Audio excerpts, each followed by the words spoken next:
And welcome to the Dr. Bob Show. Do you have dry, itchy skin? Do you know how to take care of it properly? Are you getting some wrinkles on the side of your eyes, crow's feet? Do you know that maybe those could be prevented? Do you know how to take care of your skin at an early age? Is there any difference than later on? We've got a lot of information for you. We're going to be talking about Skincare 101. My guest is Dr. Kimberly Grande, board-certified dermatologist. She'll be answering our questions. Hello, I'm Dr. Robert Overholt. I'll be your host for the next 30 minutes on the Dr. Bob Show. Later on, we'll be talking about dizziness, lightheaded, not vertigo, but dizziness, and new advances in cataract surgery. New lenses that are there. Do you know that there are new treatments available for cataracts? A lot of information for you. You'll want to stay tuned.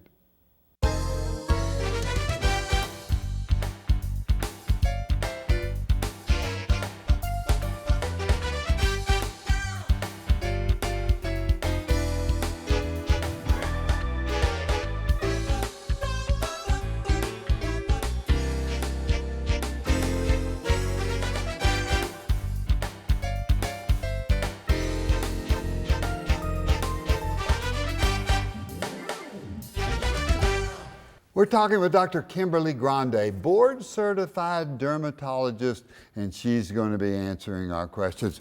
Kimberly, welcome to the Dr. Bob Show. Thanks. Tell me about dermatology. What kind of training do you need? Well, first of all, you do 4 years of medical school just to get your MD, and then you can take 1 to 2 years of a generalized training.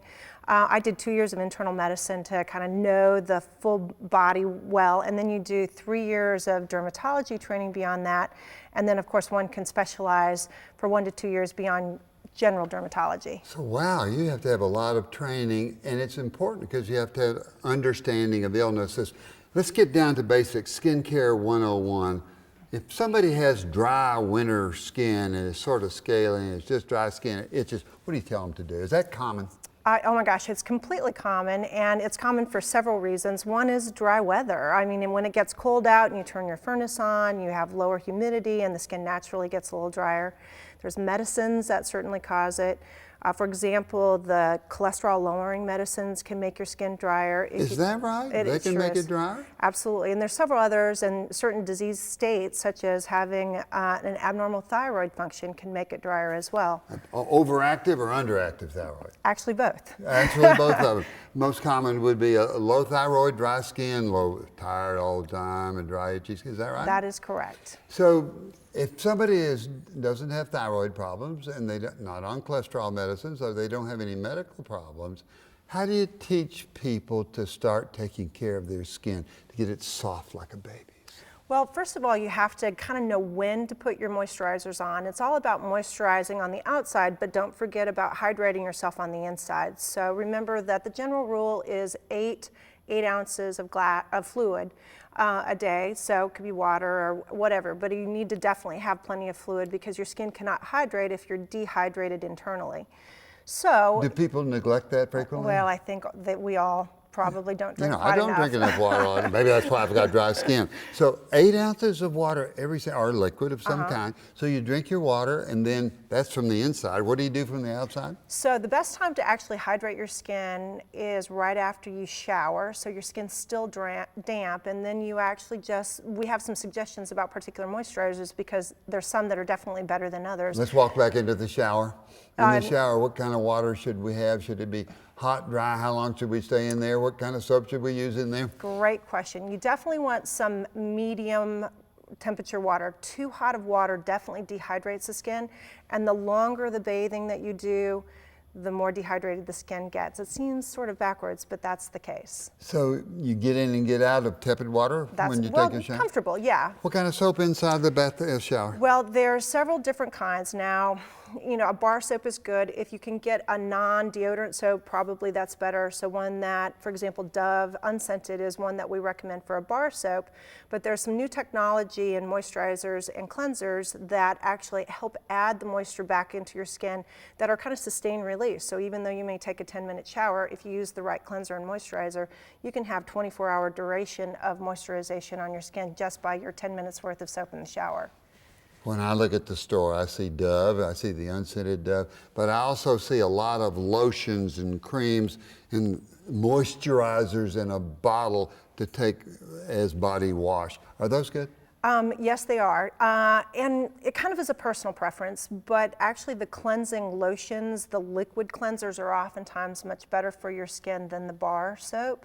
I have one in particular if Good. we'd like Yeah, to talk about it. great. This is one that's called the Cerave Hydrating Cleanser. What's nice about this particular one is that it has its own built-in natural lipid or oil that's called the ceramides. And then it has hyaluronic acid, which is kind of the glue that helps keep the oils, the lipids within the skin layer. Wow, And all in just a in a cleansing cleanser. soap? And that what's so nice about it is that it sticks with you, although you've washed it off completely, that lipid moisturization that it provides actually stays with you longer than just when it's been on the skin. Prescription? Over the counter. Over the counter. So that's CeraVe. How do you spell that? Cerave. And it's got ceramides and hyaluronic acid, and it sort of helps the skin after you wash off the soap. Absolutely. Does it lather up? It's this one's a little bit more creamy, so you don't get a lot of bubbles, but they just came out with one that's actually in a bar. So if you do prefer a bar, you may have to look a little harder for that particular one, but the CeraVe comes in a bar soap that does the same thing as the liquid. Hey, so that sounds like that's a good thing to have up on your shower counter. I would agree. Do you tell your patients with dry skin that this will help you with that? Absolutely. I mean, if you're going to take a shower and if you're going to use some soap, why not something that's going to keep your skin well hydrated throughout the day? Tepid water, CeraVe in the shower. When you get out of the shower, you're wet. What do? You put Cerave Cleanser on, or Do you moisturizer. do you dry off You first? pat dry. Pat dry. Why do you pat dry? You don't really want to kind of scrape and scratch the skin. You don't want to do all this sort of stuff? That is true, because that's going to irritate the skin a little bit more. And then if it's damp, if your skin has a little bit of moisture in it, you can help sort of hold that moisture in with the moisturizer, which will kind of be like a molecular sponge on your skin. So you pat dry all over. Now, when I pat dry, my skin feels a little cold. That's the time to put on the lotion right sure when is. you've just got through pat dry. Absolutely. All over. All over. Yeah, why do I want to put it? Do I want to hydrate my arm more than my trunk, or is it just better all over? I think it depends where you find your skin the driest. There's not a reason not to put it all over, but most people find that their back tends to be itchier, so that's sometimes a hard place to reach, but a great place to put your moisturizer. And your arms and legs oftentimes are very dry in comparison to your torso. So, being your student, I would have to raise my hand and say, that's me. So you put the lotion on. How thick do you put it on? Well, just as thick as it's comfortable. You don't want to stand there freezing in your bathroom letting things dry, and you certainly don't want to have a whole lot of residue that gets on your clothing, so just enough to let it dry, and then you can throw on your clothing. So we've got our lotion, we're in the bathroom, then we put on our clothing. What do we do during the day to keep our skin nice and soft? Anything else, or it sticks with the skin, as you say? It pretty much sticks with the skin, and at least the CeraVe products are made to be just once a day. There are some alternatives that are also by Cetaphil, and they have their technology is called Cetaphil. C-E-T-A-P-H-I-L. And they've been a long-term kind of provider of good skincare from birth to whatever age, and they recently have kind of done something like the CeraVe company to give the lipids within the skin in the form of ceramides as well. And their technology is called Restoraderm. So it's Restoraderm. Now that sounds like we're going to restore the skin. Good product, though. It's absolutely. So we've got Cetaphil and we've got CeraVe, and that's going to keep our skin good. Now, during the day, I'm washing my hands and I'm keeping my hands clean, and that washes off all this stuff or something? In theory, it does. Now, I have another recommendation for those of us that wash your hands a whole lot that I didn't bring a sample of it, but it's actually called the CeraVe Therapeutic Hand Cream. So what does it do that the others doesn't do? It actually is a barrier cream, and I tell my patients it's like a Rain-X on your windshield, and it's supposed to last for 6 hand washings. Now certainly it can wear off, but it's nice because it kind of provides an opportunity to lock in your own moisture, but lock out irritants, which is people that do a lot of water work, hand sanitizers, or even a lot of friction can make your hands especially dry. Kimberly, will sunscreen prevent damage to the skin later on? Absolutely. And that's what we're going to be talking about when it comes back. Absolutely. Well, do I really need sunscreen at an early age, and how often do I apply it, and how long does it last? We got a lot of answers.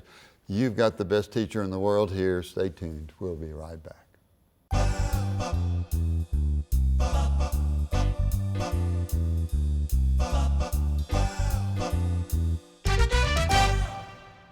We're talking with Dr. Kimberly Grande, board-certified dermatologist, and we've been talking about Skincare 101. We've talked about hydrating the skin by drinking adequate water. We've talked about proper types of lotions and soaps to use in the shower, about using tepid water, and then I wanted to talk a little bit about sunscreens, but before we do that, let's talk about skincare in adolescence, when people start getting little acne just to begin with, and it's very problematic to young children. What's your advice early? Not bad acne, just to prevent from getting it.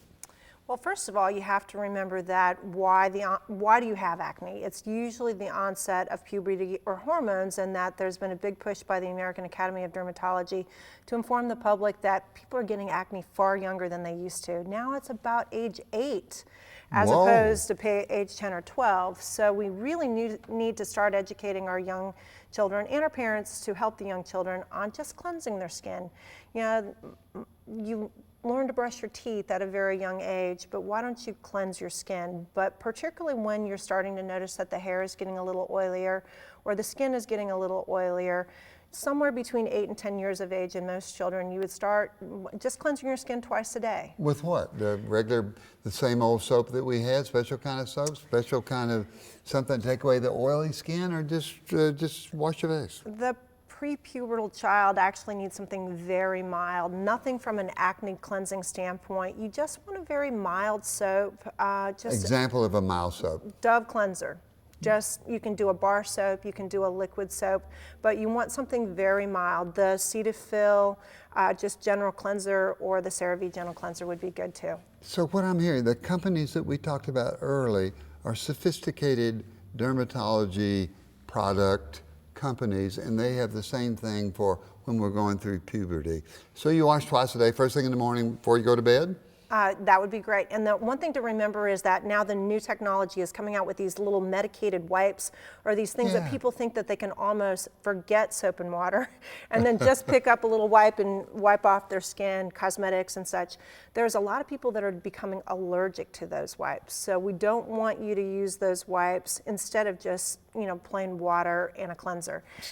So, don't think that that's where you want to start with them. Now, those little like Clearasil pads, that would be okay if you have acne and more pubertal skin. On those younger children, that might be a little harsh for them. And later on, if the acne becomes a problem, I always tell people, you really need to see the dermatologist one time, because they'll get you on the best program.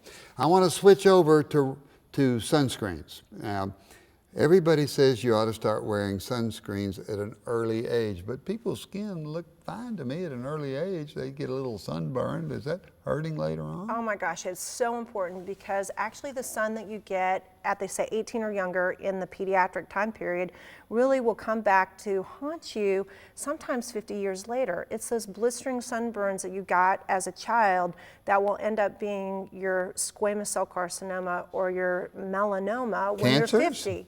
Cancer. So we want sunscreens to prevent that. Tell me about sunscreen in an 8-year-old, a 5-year-old, 3-year-old, 2-year-old. When do we start? At any time. You want to prevent as much sun on the skin as possible, and particularly burns. And don't let your babies get in tanning beds for absolutely sure. I'm not talking babies, but teenage girls, when so many kids in this part of the country are using tanning beds, and we have to stop that. That really accelerates the risk of skin cancer quite early in particularly the young female.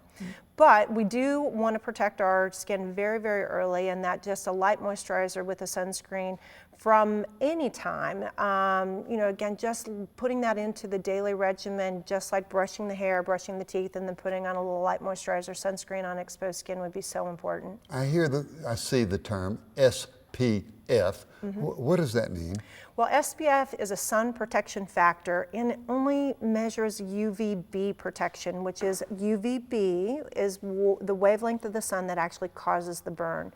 We now know that UVA light is just as important, and unfortunately we don't have a good consumer indicator about what kind of protection you have against UVA on the bottle. There isn't an SPF for UVA, but what we do have is when it says broad spectrum, that will tell you that it will protect you against UVA light and UVB light. So you want something broad spectrum.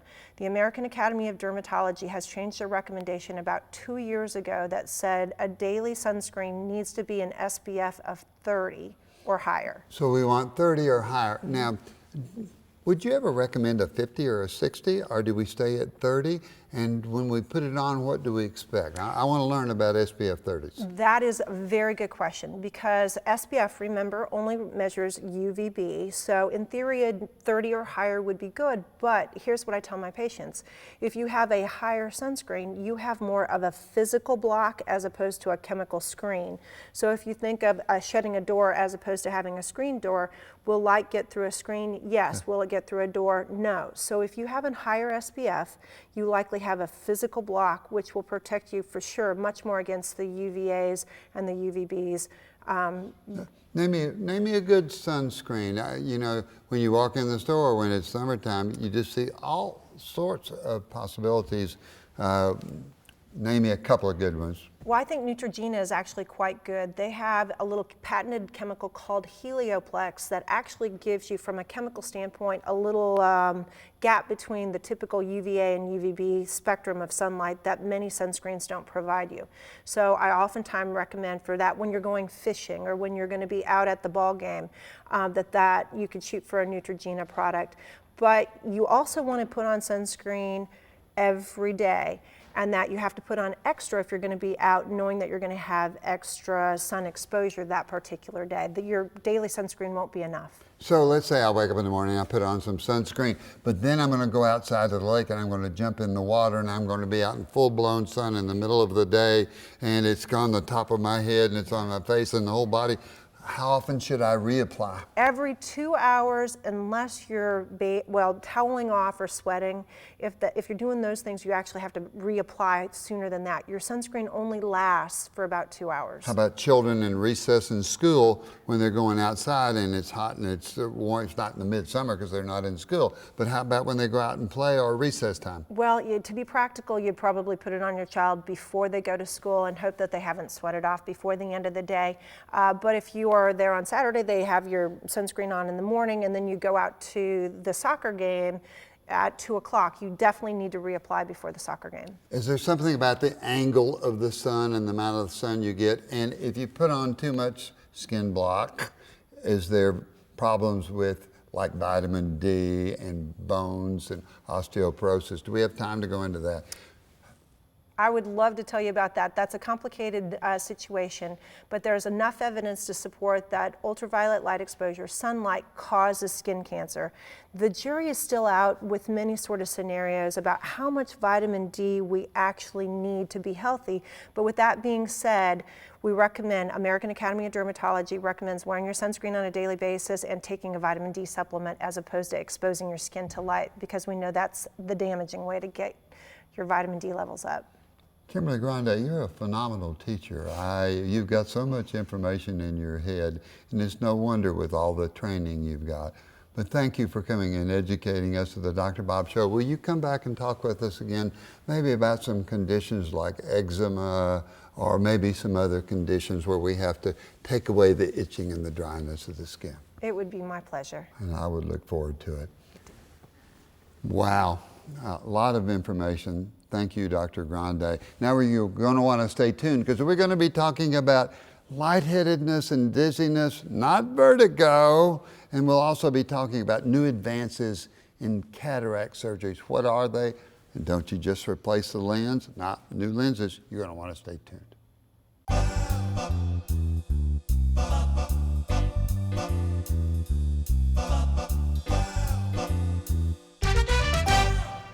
I want to thank Dr. Kimberly Grande. Wonderful discussion on Skincare 101. You want to tape this program.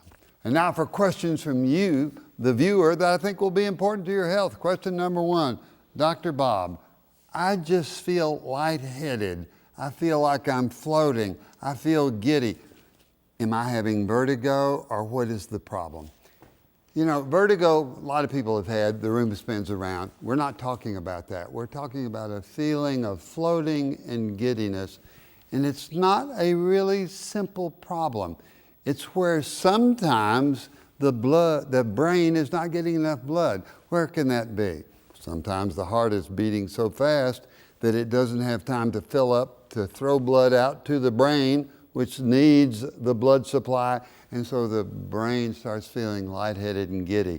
Sometimes, especially as we get older and have high blood pressure and hardening of the arteries, we get out of bed and the blood immediately falls to our toes, goes away from the brain, and we feel lightheaded and we feel giddy. Sometimes when we get nervous and upset before a test or before giving a speech, we feel lightheaded and giddy, and that's when the blood pressure is, all the blood supply is going actually into the stomach area. We call that vasovagal, and not enough blood is getting up to the brain. So we feel lightheaded, we feel giddy. There are some other problems that may need your doctor to work out. Is it a medication that's doing that? Is it part of your nervous system? We call it the autonomic nervous system that controls how fast our heart goes, how wide our pupils are, breathing at nighttime. So if the simple things are not there, then we have to start thinking about more complicated cases. If your lightheadedness does not go away, then start thinking about questions you're going to ask your doctor and information that you want to tell him. When does it occur? Does it occur when I get out of bed? How long does it last? Does it occur when I'm walking? Do I have chest pain with it? Am I having discomfort? What medicines am I taking that could cause this? And so be ready for your doctor and know that if lightheadedness is not simple, then you need to see your doctor and he'll evaluate for you. Question number 2. Dr. Bob, I am afraid of cataract surgery. My doctor says I have cataracts. Well, let's talk about cataracts. If you can live past the age of 65, most people will have cataracts. When we look at something, the vision comes through the lens. The lens is nice and clear, and that's where cataracts occur.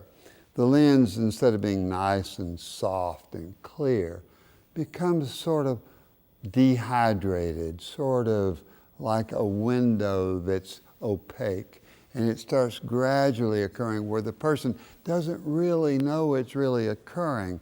Colors are not as bright as they should be, but sometimes that's gradual and you don't recognize that. At nighttime when you're driving a car, sometimes there's halo vision. Sometimes when we look at a book art, we focus well, but it just doesn't seem as clear. Sometimes we find out that in dark places we don't see as good. So what can we do about that? Well, we go see our eye doctor. He can look at the lens and he will tell you you're starting to get a cataract or you're not starting to get a cataract. Remember, we've only got 2 eyes and we want to see our eye doctor every year. He will dilate up the eye. Boy, does he get a good look at the lens. And he can walk right through it with his instruments and tell you if you're having cortisone cataracts, posterior subcapsular, or cataracts that are due to too much sunlight. Yes, sunlight can cause early cataracts, or if it's simple cataracts. Now, what do? You've got a lens in the eye. Usually we will make a little incision under local anesthetic, eye drops. You can do it the eye doctor does it in his office. And then he breaks down the old dried up lens. They call it emulsification. And actually they can get the old lens out that way. Then the doctor has to decide what kind of lens to replace it. And this is where the amazing part comes. We used to just simply put in a lens, and so then we still had to use glasses for far vision or near vision. But now they're having new lens. You can get a reading lens replacement in one eye, and you can get far off reading, nearsightedness, lens for the other eye. So when you look out, you can automatically read. You don't have to say, that's with my left eye. And when you look far away, you don't have to go this way. Your brain automatically does that. There are some other new lenses that will adjust to your need to look at something outside or something near. So know that the new lenses are wonderful. You'll want to talk it over with your eye doctor. You'll need to know that you may or may not need to use glasses after lens replacement, but know that they are so good, and it's a procedure if your eyes are getting dim and cloudy. Talk to your doctor about cataract surgery. That's all the time that we have for this show. I hope you've enjoyed it as much as I have. Remember, that exercise, best thing you can do. It's going to help us lose weight, reduce stress, lower our blood pressure. What more do we want? But it also releases hormones that make us feel good, a runner's high. Start the day off with 8 hours of sleep. There's so many illnesses and so many problems with getting 8 hours of sleep. If you're not sleeping well, think about what is the reason. Is it because you don't prepare for sleep or because you've got an illness that prevents it? Eat properly. You know, we are what we eat, so eat good food. You know how to do that. And most of all, what do we like in the Dr. Bob Show? It's giggling and laughter in your life. Laugh a lot. You'll stay healthy.